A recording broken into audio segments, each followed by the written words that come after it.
네, 반갑습니다. 우리 그 영천에 영천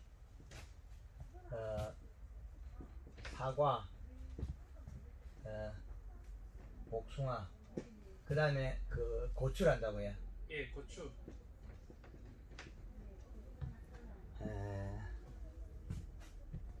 왜 왔습니까? 황금알 농법에서 부자 원래 농사 되려고요.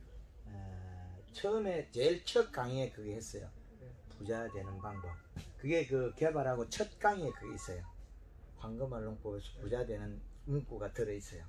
그리고 4대 공식 개발인데, 얘 사과는 이 나무 가지 속에 들어있는 영양소는 가령 겨울에 들어있는 걸 3개를 보면 2개를 쓰거든요. 그럼 1개가 남게 돼 있어요. 다음 써요. 근데 우리가 이 가수가 보면 체내 저장강구 요 3개를 얼마나 양을 늘릴까 싶어서 가을에 감사비를 주거든요. 근데 감사비로보다 중요한 건 단풍이에요. 겨울을 잘라야 제일 좋거든요. 겨울은 죽는 그 율이 많고 나빠진 원인은 여기에 감사비료. 그러면 가을에 단풍에 문제가 있었거든요. 이건 이제 다음에 나올 거고, 지금 봄에 당면에가 일어나는 복숭아든 사과든, 얘들은 사과나 복숭아 똑같은 놈인데 얘가 먼저 꽃이 피잖아요. 그럼 꽃의 개수가 많아야 돼. 그렇죠. 예. 다른 작물들은 이제 꽃이 그 잎이 나고 꽃이 피는 거는 그 수정당되게 하는 광합성을 해서 어느 정도 일을 하는데, 이 광합성 양에 따라서 이게 달라지거든요. 광합성 양에. 그래서 광합성을 피부로 지금 사과가 하고 있고 복숭아가 하고 있단 말이에요. 그럼 우리는 봄 돼서 오늘 그 3월 15일 피부로서 광합성을 하고 있어. 색이 바뀌어요. 근데 그걸 좋게 하기 위해서 유막 코팅을 했었거든요. 유막 코팅은. 네. 그 유막 코팅은 봄에 피부가 탈수가 적어서 좋게 돼 있거든요. 그건 전 단계고, 지금 현재 우리가 이 자람을 다시 해보면 대박. 요렇게 잘 나왔다. 오늘 이러면 그 강의 내용 좋게 나와요. 이게 물때가 좋으면 강의가 좋게 나오고, 물때가 안 좋으면 좀 늦게 잘 나옵니다. 요 원도 그래. 저를 협박하면 이 원이 안 둥그러져. 협박을 하면 원이 둥글게 안 나와. 근데 여기에 12월 31일 끝나거든요.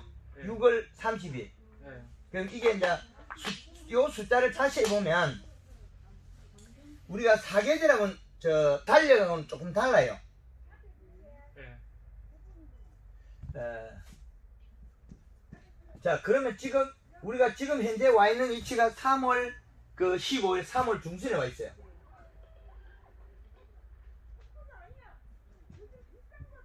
자, 앞으로 일어날 일만 계산하면 되거든요. 이제는 전 단계는 다음에 설명으로서 보충하는 거고, 우리가 지금 4월 30일과 5월 31일, 자, 이렇게 달리긴 그 일정이 나가는데, 우리가 여기에서 해야 될 일이 앞으로는 작물이 뭐가 일어나냐면 꽃 개화가 일어나는 거죠. 꽃. 이 꽃은 뭔 역할을 하냐면, 요 가지에서 꽃이 필 때 수정 능력과 추위를 이겨내는 거는 탄수화물. 탄수화물은 뭐니까 설탕이죠. 예. 우리가 인위적으로 줄 수 있는 건 설탕이라는 거죠. 지 스스로 만든 탄수화물하고 우리가 준 탄수화물하고 두 가지 달라요. 다르죠. 전혀 다릅니다. 그러나 탄수화물은 탄수화물이에요. 그런데 우리가 벌꿀을 먹었을 때 하고 설탕을 먹을 때 다르죠.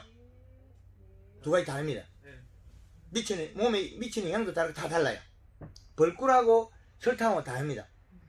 사탕수수가 그 자기 몸에 축축한 그 당하고, 벌꿀은 꽃의 개화에서 나온 당하고 다르다는 거죠. 이건 어떻게 되냐면, 벌꿀당은 수명을 연장하게 돼 있어요. 그 동물이 계속 찾아오라는 거죠. 안 죽고 오래 기억하고. 이제 이해되나요? 우리 사과를 농사지고 사과 결과물이 마지막에 어떻게 되어 있습니까? 색깔이 좋아서 동물이 기억을 잘하고 잘 먹도록 기호도, 동물의 색깔 기호도, 그 다음에 맛있다. 두 번째 소화 잘 된다. 세 번째 또 먹고 싶다. 그 동물이 오래 살아라. 장수. 요 가지거든요. 그렇게 보면 벌꿀에 뭐가 있겠습니까? 그 꽃의 화분에 꿀. 엄청난 생명력을 가졌겠죠. 그 에너지를 만드는 주원인은 또 그 꽃의 꿀하고 꽃의 꿀하고 설탕하고는 나무가 소화시켜서 만드는 요 꿀이 돼. 그 가을에 전년도의 탄수화물 농도, 단풍이 떴냐 안 떴냐에 따라서 봄 내에 이기는 힘이 달라지겠죠. 벌꿀은 왜 사람들이 좋다 그러겠습니까? 벌꿀당은 전혀 다른 거예요. 그 동물이 먹고 향이 좋아서 찾고 먹고 맛있고 먹고 소화가 잘 되고 그 다음에 먹고 수명이 연장되게 되죠. 전혀 다른 해석이 나오죠.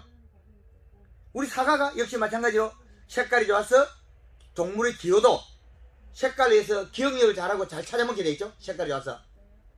그 다음에 먹으면 맛있고, 그 다음에 소화가 잘 되고, 그 다음에 또 먹고 싶고, 그 다음에 그 동물이 오래 살게 만들어져 있어요.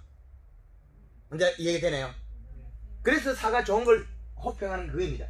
다 처음에 우리가 알 수 있는 건 색깔과 당으로밖에 알 수 없잖아요. 그래서 색깔 좋은 사과, 당 좋은 사과, 맛있는 사과. 거기에다 하나 더 보태면 황금알롱법 사과처럼 쪼갰을 때 뽀여야 된다. 완전한 사과는 쪼갰을 때 뽀여야 되는 이유가 그 사과의 그 영양 속에 산을 완전히 분리시켜 가지고 이 산이 동물을 해하게 안 돼 있거든요. 신맛이 있을 때는 동물을 그 먹기 싫게 만들고 못 먹게 만들고 약간 독성을 가졌다고 봐야 돼요. 그러나 완전하게 만들어진 사과는 신맛이 소화력을 돋고 더 좋게 돼 있어요. 봄에 이런 개화에 탄수화물을 공급한다는 건 1차에 목면 시비에 1차에 그 설탕 10kg, 이 양은 그 꽃 피기 20일 전이거든요. 네, 그렇죠. 꽃 20일 전. 자, 꽃 피기 20일 전에 1차를 했을 때 얘를 먹고 소화를 시켜서 몸에 행동을 일으키는데 그때는 피부에 광합성을 하고 있단 말이에요. 봄 되면 사과나무가 붉게 푸르게 바뀌고 있죠. 색이 진해지죠. 그 색은 피부 광합성을 한다는 거예요. 그럼 얘들은 피부 광합성을 지금 하고 있어요. 사과나무는 벌써. 그래서 자기 몸에 있는 에너지를 활성화시켜요. 뭘 하기 위해서? 꽃을 피우기 위해서. 꽃을 피우기 위해서, 꿀을 만들기 위해서, 벌을 부르기 위해서, 매개충을. 이렇게 돼 있죠. 그러면 그 꽃이 화려하려면 주된 에너지를, 제일 에너지를 많이 쓸 게 탄수화물. 여기에다 영양을 공급한다면 골드 그린 2리터. 요 영양이 중요하긴 하나 요 영양하고는 혼합을 잘 이룰 수 있다는 거죠. 근데 그 비분이 전년도의 체내 저장양분 비분을 녹여 쓰는 거와 지금 영양이 골드 그린의 구성은 또 다르거든요. 이 영양 속에서는 골드 그린 영양 속에는 FBI도 잘 모르는 그 절대 배합 수치가 있어요. 그 진주에서 오신 분 황금알 얹고 한 거 이미 진주 쪽에서 소문을 알고 있죠. 하우스 하는 사람들. 저는 동영상을 통해서만 예. 배워가지고 예. 잘 모릅니다. 다른데. 예. 그래서 왜 요 영양 속에 많은 영양이 있어도 밝히지 않을 뿐이에요. 믿지 않으면 저 사용하지도 권하지도 않으니까. 믿음이 갔을 때 써라. 그 생리를 보고. 그러면 이 영양과 두 개를 합하면 이 결과 가지에 영양을 공급시켜서 꽃 피었을 때 완전히 화려하게 다릅니다. 벌이 정말 벌떼가 좋아요. 왜 왔겠습니까? 꿀이 많고 향이 많고 이미 꽃이 화려하거든요. 그러면 벌을 부를 수 있는 충분한 조건을 만들었죠. 요 영양소로서. 그래서 벌이 많이 왔다는 거는 그 사과나무나 복숭나무에서 생력이 활성화됐다는 거죠. 자기 스스로 에너지원. 그때 왜 지상부에서 목매식이 중요하냐면 뿌리에서 오가지고 얘를 도와줄 수가 없어요. 전년도에 축적을 시키잖아요. 감사비료든 뭐든 축적시킨 영양소가 요 피부에 있는 거야. 나무 몸속에 그걸 활성화시키는 거예요. 그런데 그걸 활성화시키는데 우리가 도와주자. 그럼 1차 이렇게 했을 때 2차는 여기 꽃피기 꽃 요거는 3일에서 5일 전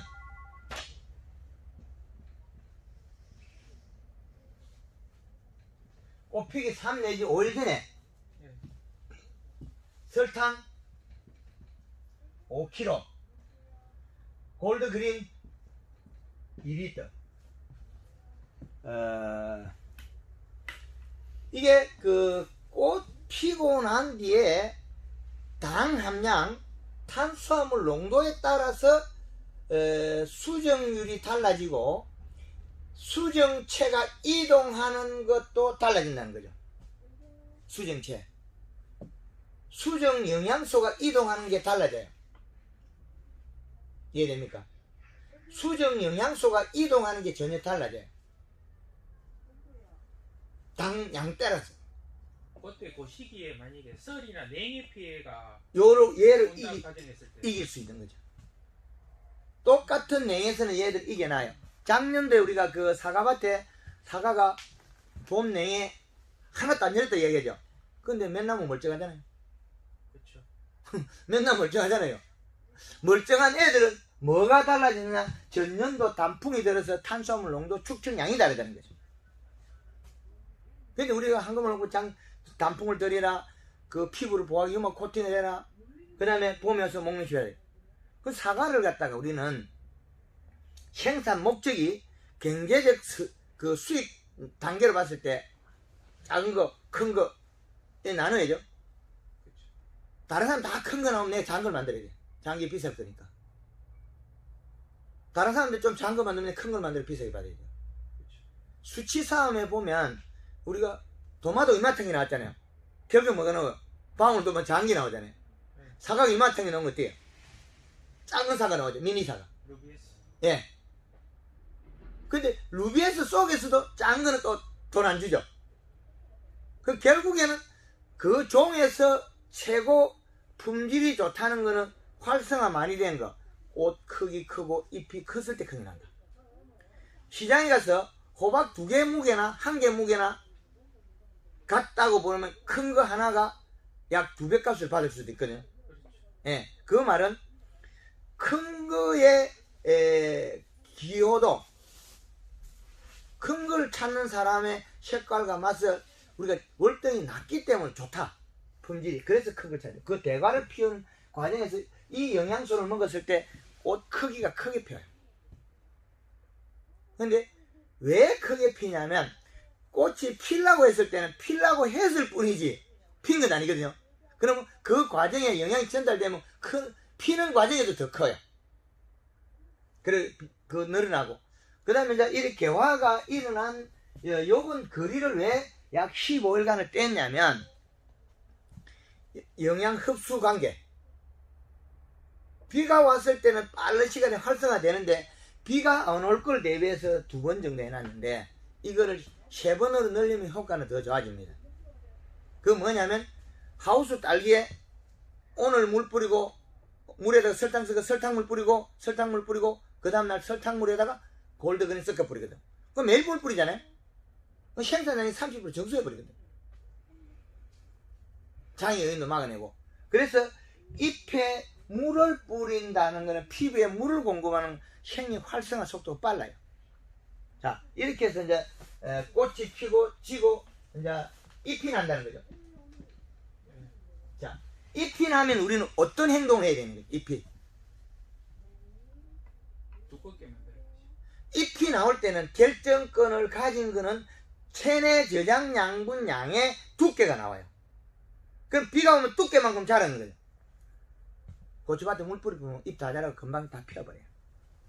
물을 뿌렸을 때 한해서는 섭이 높을 때 한해서는 잎의 두께를 유지해줘야 된다. 그 두께는 토양 이시량과 지상부에서 연면십의 공급원에 따라 달라진다.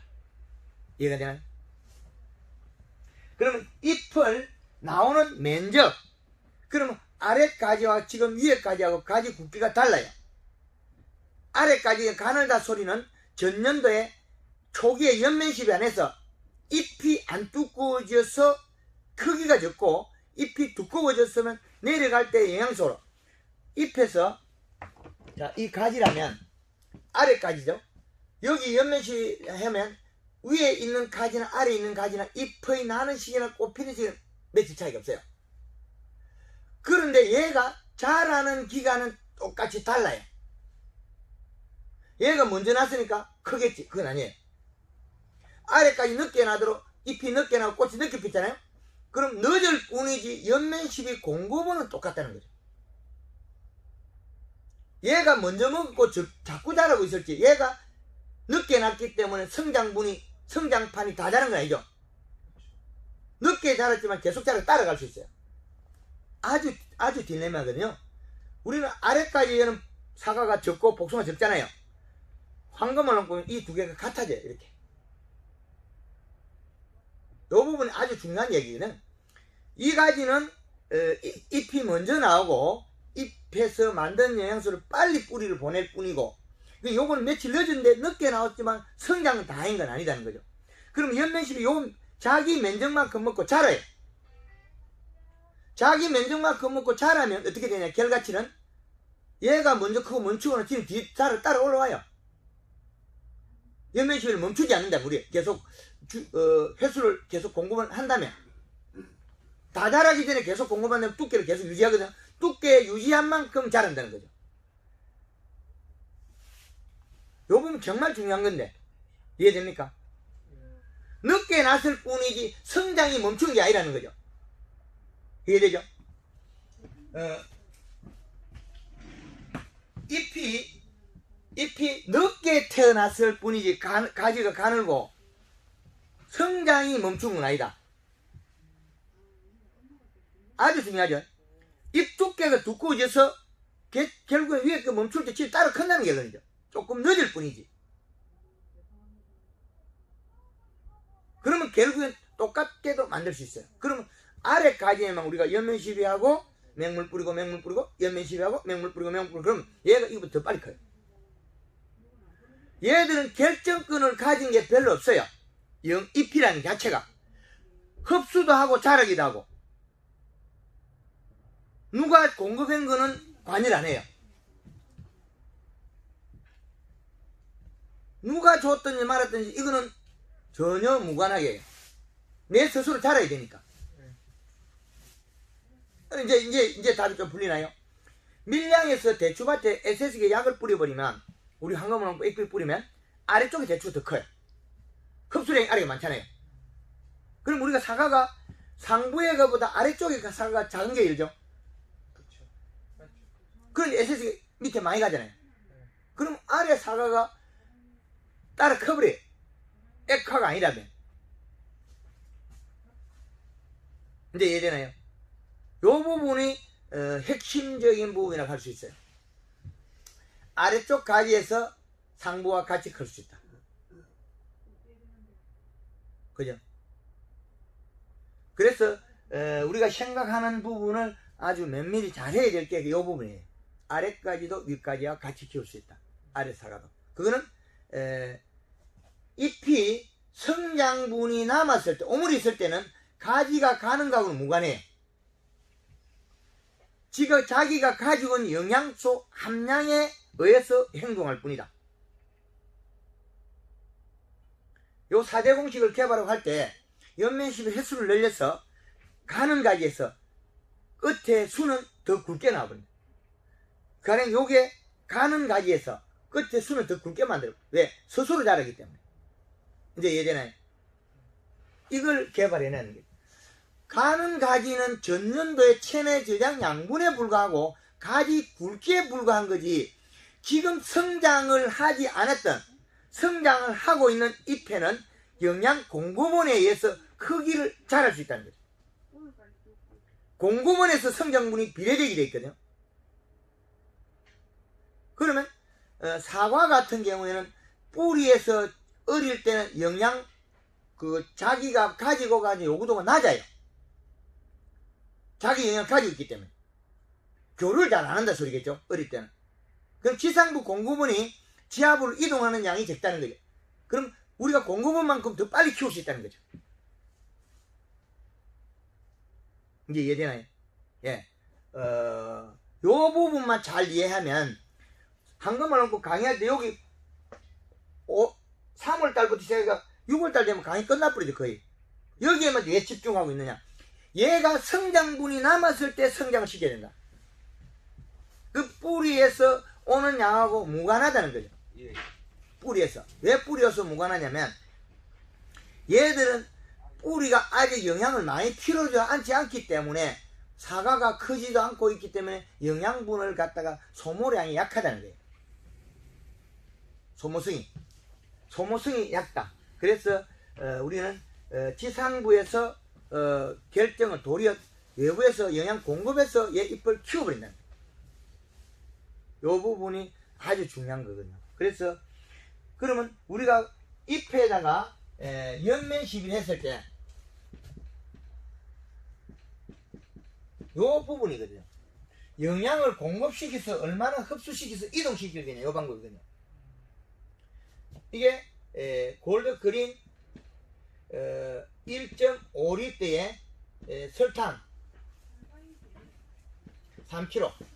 왜 3kg 쓰냐면, 이때 설탕 3kg를 먹어도 얘가 장애가 없고 좋기 때문에 주는 거예요. 요걸 2번 이해를 하고, 그 다음 여기다 칼라를, 골드 칼라를 내가 이 방법 1.5리터씩 해서 설탕 3kg.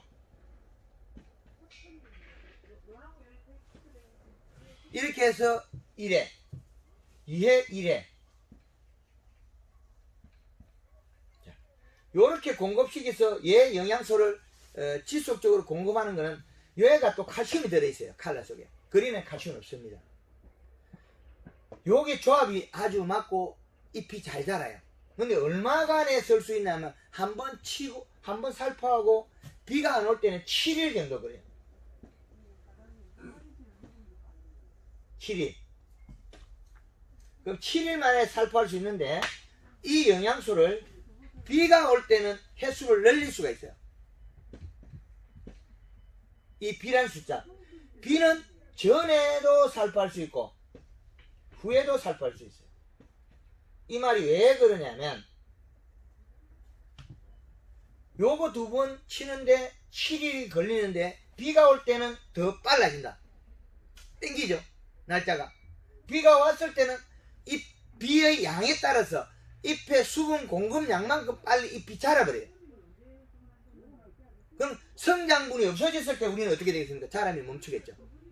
그래서 성장분이 남았을 때 연면실 또 하는 소리거든요. 비가 온 뒤에. 비가 오기 전에 연면실을 못해도 비 오는데 당장 또 해야 되겠죠. 성장분이 남았을 때. 그래서 이렇게 구성되어 있습니다. 그러면 그린이 7일 걸리는데 비가 와버리면 금방 더 빨라지죠. 비 한 번 온 양이 한나절 정도 오면 이건 다 쓰고 다 자라버려요. 어릴 땐 빨리빨리 자라요, 잎이. 그래서 요렇게 해서 언제까지 할 거냐면, 여기에다가 잎이 새순이 나서 잘 자라가 잎이 약간 검어가지고 약간 통통해진다. 진녹색에서 약간 진해졌다. 그럴 때는 염화가리를 1에서 3kg씩 늘려가면 됩니다. 잎이 두꺼워졌을 때, 진해졌을 때는 가리 성분을 가져가야만 현식이 같이 부여된 거예요. 색이 지나면 어떻게 도장 웃자라만 나오거든요. 그래서 여기에서 염화가리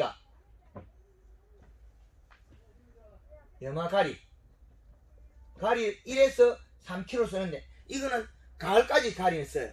수확 때까지. 옆색을 바꿔서 색을 나겠다는 거죠. 잎 속에 들어있는 양을. 근데 잎에 들어있지 않은 걸 움직이면 가리는 더 손실이 커요. 잎 속에 영양이 없으면 손실이 더 크다. 가리 성분은. 이렇게 봅니다. 잎 속에 영양이 들어있어야 되거든요. 영양이 없으면 손실보다 더 큽니다. 그래서 가리는 잎이 조금 자라서 도톰해졌을 때 써야 된다. 그리고 잎이 두꺼울 때 두꺼우면 펴져요. 얇으면 오므려지고. 우리가 지금까지 배웠던 게 잘못됐다면 잎이 약간 오므려지는 게 좋다 그러는 광합성에서. 그건 과자예요. 사과나 복숭이 잎이 앞면이 살이 찌기 때문에 살찐 잎은 펴지겠죠. 살이 빠지면 오므리겠죠. 그럼 우리가 가을에 보면 사과 잎이 약간 오므리겠죠. 색이 진하죠. 칼슘 브레스가 딱딱하게 굳혀낸 거잖아요. 그럼 사과 안 자라요. 더디 자라고 안 자란다. 생육이 멈춰요. 그냥 황금을 하고 잎을 펴나거든요. 살을 찌고 더 살을 찌고 엠보식까지 만들어야 돼. 그래야만 생육이 활성화된다. 그래서 이 잎은 살을 찌워서 염화가리 쓰는 목적은 도장을 막아내고 생식을 하는데 골드 그린과 골드 칼라를 변형해서 횟수를 늘려가면서 사용하기 때문에 잎이 딱딱해지질 않아요. 우리가 사과나 복숭이 봄순이 이렇게 났을 때 여기에서 새순이 잎이 났을 때 가지가 뻗어나갈 때 열매가 달려있고 그러면 이 순에다가 이 순에다가 한번 굳혀버리면 안 된다는 거죠. 열쇠 터키 없어요. 내 찾기 없는데? 니그 터키 니가 거기 있다는 거야. 없었죠. 차 그 그래 안 갔어요. 차에 있다고? 아니 내 차 그 카센터 있어요.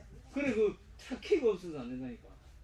그 차야? 그래 키를 달라 이 말이야. 니가 가야 되면 키를. 니가 가야 돼. 참아 그것도 있는데. 그래서 요 순이 사과가 달리고 우리가 순이 자랄 때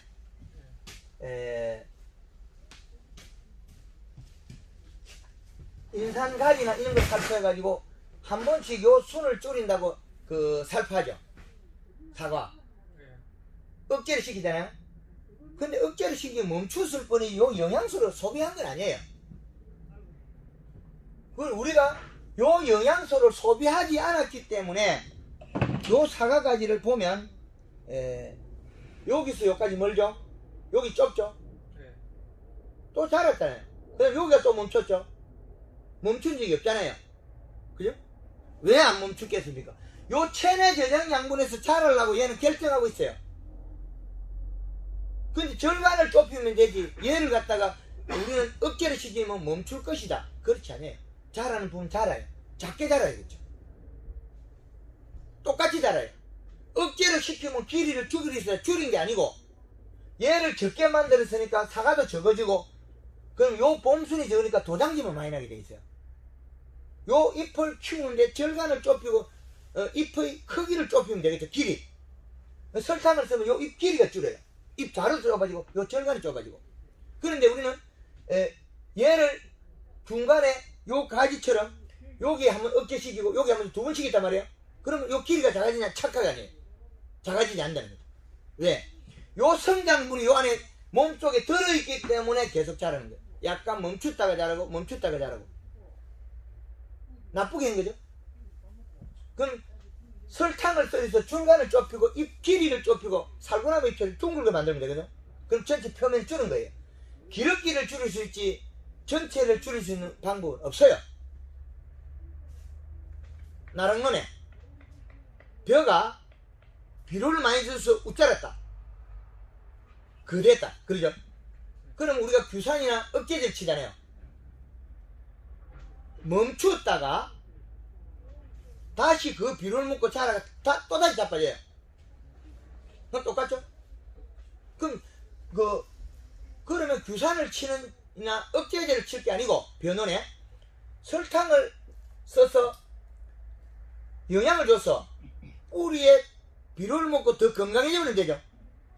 그럼 생산이 늘어나잖아요. 근데 사과가 억제를 시켜서 사과를 적게 만들기 때문에 잎이 작아지기 때문에 뿌리에서 다음에 오는 영양소를 먹어내지를 못해서 도장지가 더 많이 나게 돼 있어요. 이제 이해되나요? 집에 그 가원에 가보면 사과 큰 거 열고 얼음이 얼어도 열고 봄 냉해도 이기고 해마다 큰 거 여는 거 있죠. 네. 그건 잎이 그거 가지고 굽죠. 도장이 안 나잖아요. 봄순이 굵어야만이 뿌리 오는 비료를 먹어내요. 봄순이 먹어요. 그 봄순이 작으면 요게 비료를 못 먹어내요. 가지가 가느니까 적게 오고, 그럼 도장지가 나면 도장지를 빨리 많이 가겠죠. 이거 못 먹어내니까. 이제 이해가 되죠.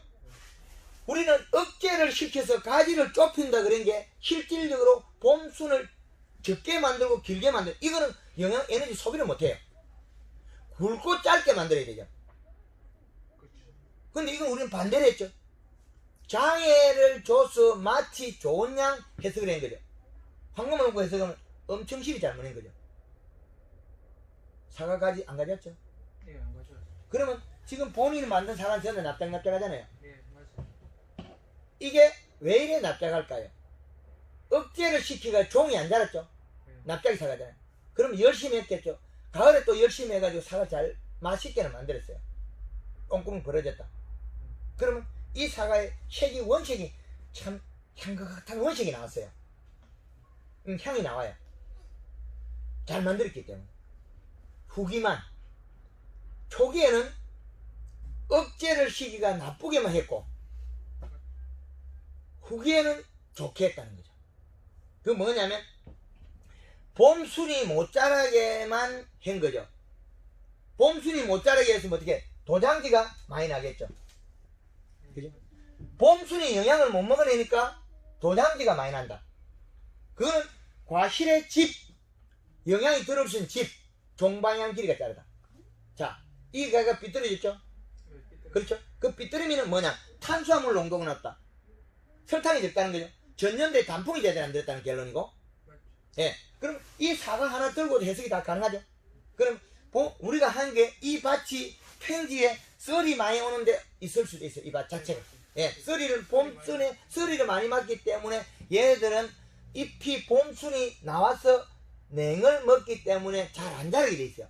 그럼 설탕이 도와주고 이 냉을 이겨야 되고 잎을 키워야 되는데 우리는 거기에다가 억제제를 썼다. 자, 해석을 해보면 우리는 엄청나게 나쁘게 했죠. 돈을 벌고 사과를 크게 만들려는 게 사과를 갖다가 적게 열고 돈 많이 벌려고 용을 쓴 거죠. 요 봄순이 가늘고 잎이 적으니까 비료를 먹고 영양을 먹고 소화를 시켜서 내려가면 도장지가 가버려요. 가지가 가늘어서 안 와요. 초기에 잎이 크면 같이 가지도 굵어지기 시작해요. 잎의 두께만큼. 그 다음에 가지가 다 자라서 잎이 두꺼워지면 가지가 뿌리로 영양소 내려갔다 올라올 때 도장이 나기 전에 요 가지가 빨리 굵어져야 되거든요. 그래야만 요 새순으로 영양이 많이 와요. 그러면 그 옆에 과대지 밑에 달려있던 사과가 중간에 오는 영양소 자꾸 받아 먹겠죠. 그래서 커질 건데 종방향이 크는 조건이 이 가원에서는 1차적으로 저지대에 있어가지고 봄 늦서리를 맞게 되어 있는 가원이다. 맞아요. 예. 맞습니다. 그리고 얘들이 자세히 보면 햇볕에 의해서 겨울에 순에 탈수가 많아요. 나무가 좀 희득거리하다는 거죠. 겨울 탈수. 그럼 탈수도 이 사과밭에는 적용된다. 근데 기술력으로서 많이 노력했는데 결국에는 맛있는 사과는 만들었는데 여기 앞에 동롱이 생기는 거 보면 봄 냉에 얼었다. 네, 맞아요. 얼었다. 그럼 이제 이걸 얼은 거를 이겨내는 방법은 설탕, 가을에 단풍, 겨울 유막 이런 거겠죠. 그러면 그 사과밭에도 이렇게 안 얼고 멀쩡한 놈이 있거든요.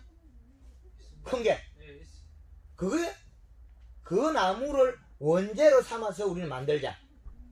이제 이해되죠? 그럼 그 나무가 다 돼 있다면 우리가 소득이 많이 높아지겠죠. 그렇죠.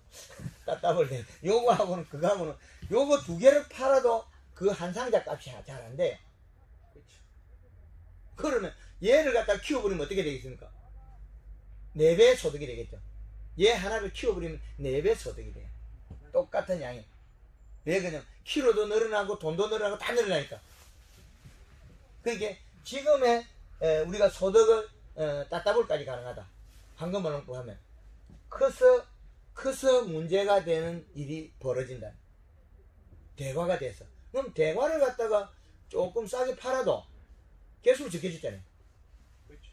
만지는 일도 적었고. 원래 대과가 인건비가 적게 들어요.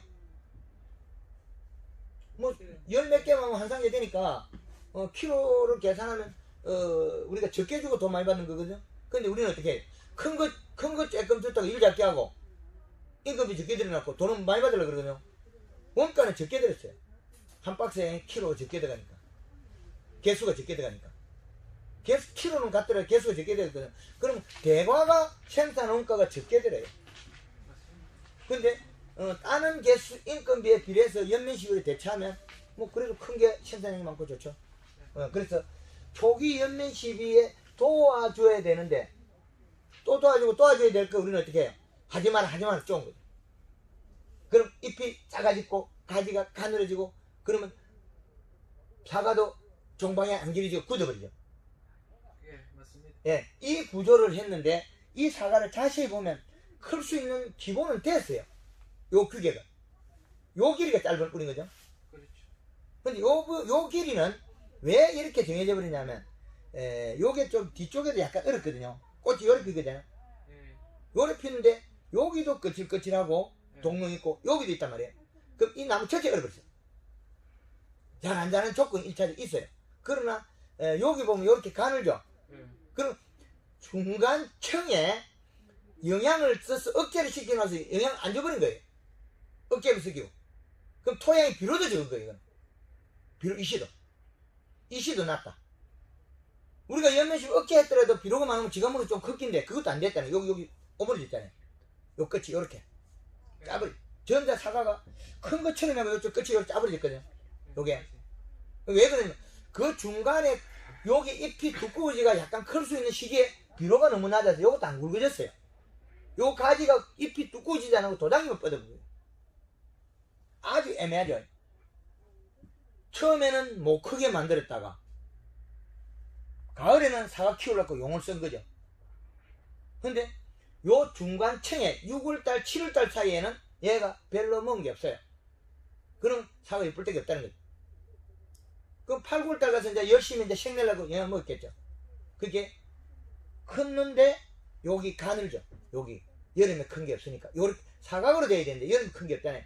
근데 가을에 익을 때 돼서는 이제 요렇게 모양이 요렇게 좁비하게 납작하게 생겼더라도 영양을 먹어가지고 완숙시키죠. 완숙시킨 거는 꽃이 벌어지거든요. 맛은 좋고 무게는 무겁죠. 작아도. 예. 맞아요. 예, 어떤 사과는 가벼운 것들이 있어요.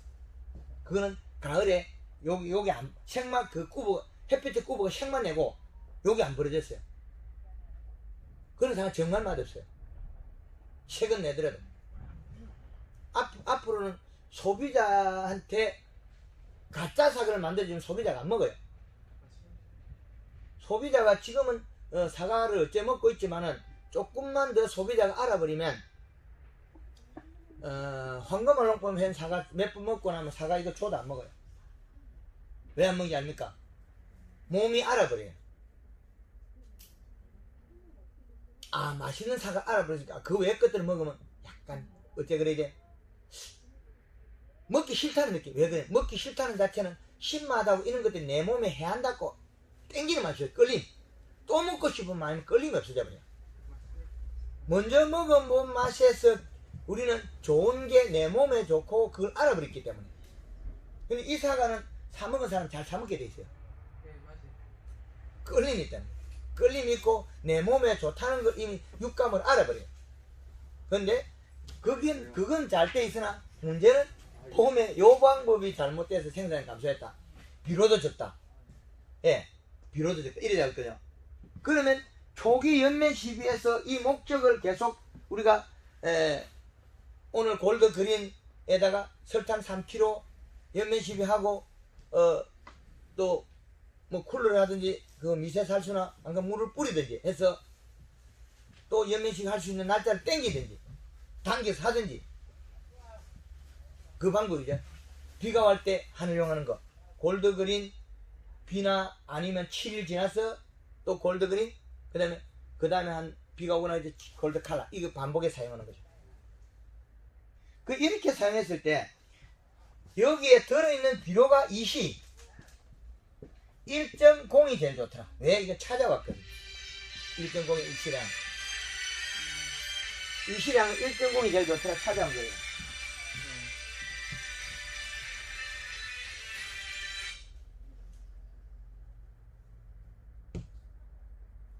그 이시 비료량이라는 거는 얘가 먹고 살아야 될 그 기준값인데, 얘가 그 비료를 갖다가 5cm, 15cm 흙을 토양을 파가지고 가서 분석하라 그러는 거는 5cm 밑에는 5cm 정도는 용타리가 내려가기도 하고 그 하우스 같은 데는 비료가 올라오기도 해요.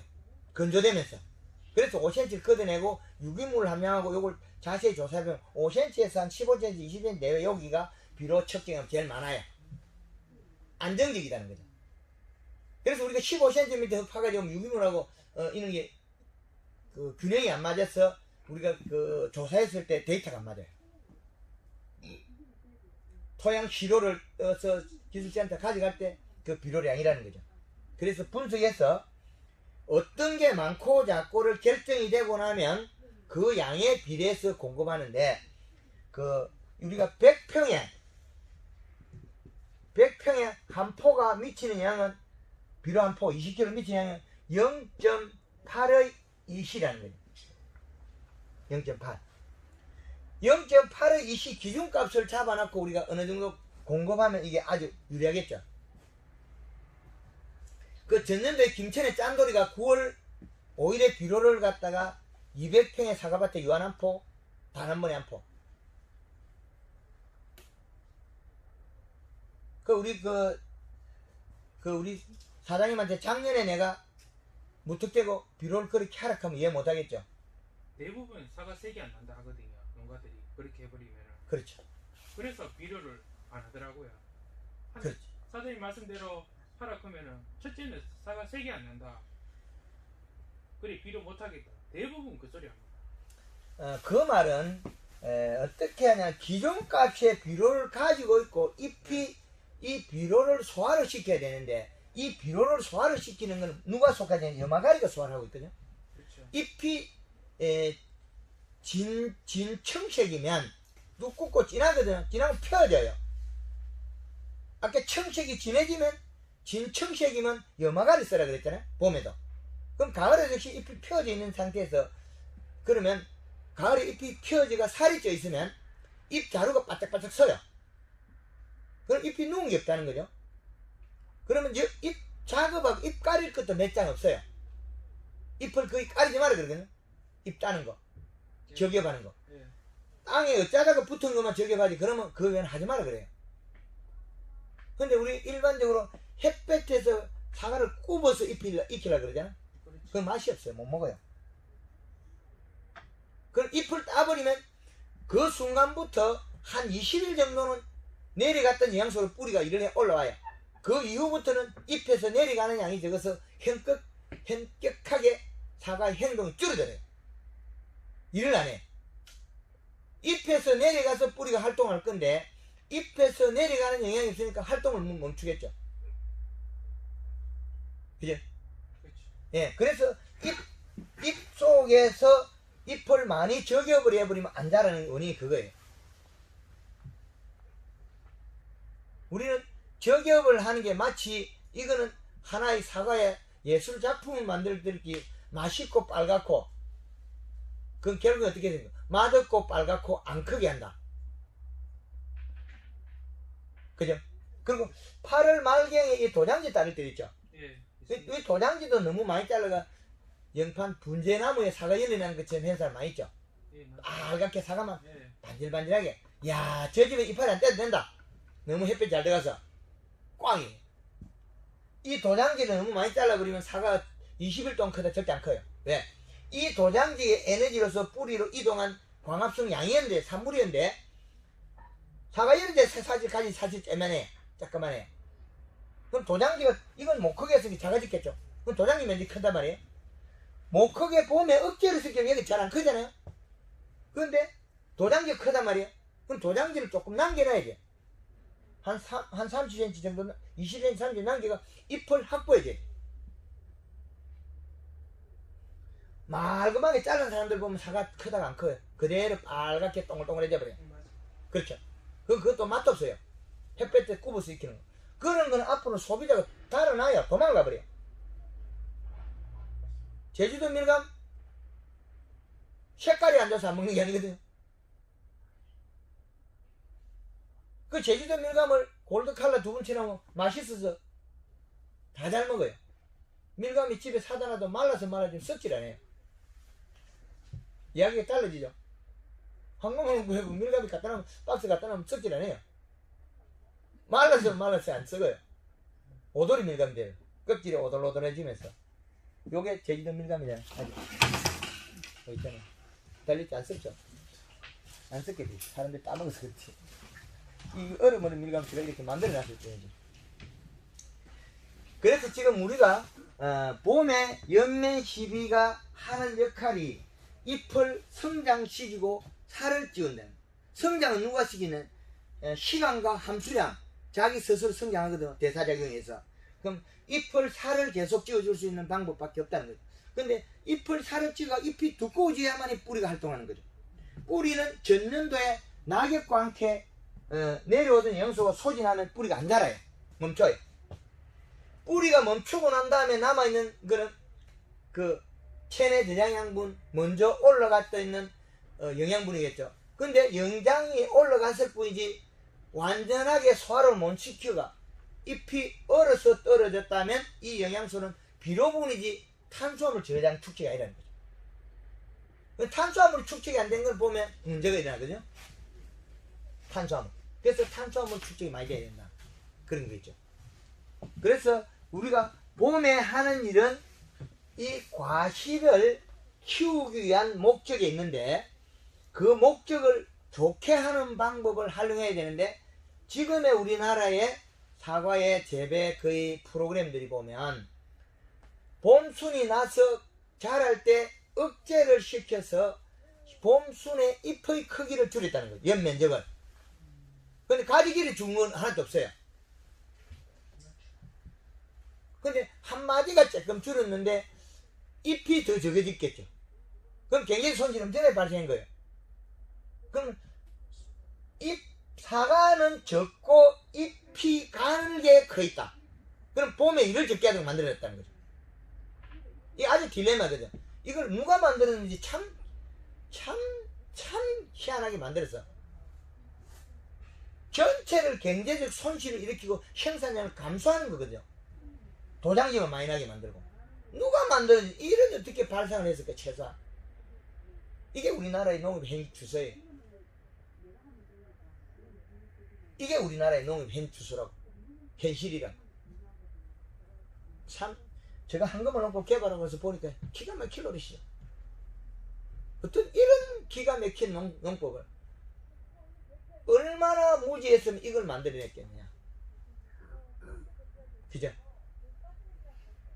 이제 듣고 보니 기가 막힐 노릇이죠. 이렇게 어리석게 만들어놔 버리니까 우리가 얼마나 피해가 컸겠습니까? 굉장히 손실이. 욕을 잘해가지고 사과를 키우고 잘 만들어가지고 외국에 수출할 생각을 해야 되지. 국제 경쟁을 갖게끔 억제를 시키가 농사를 개판 망치도록 만드는 거야. 도장기를 많이 나고. 도장기 많이 나면 또 어떻게 하겠어?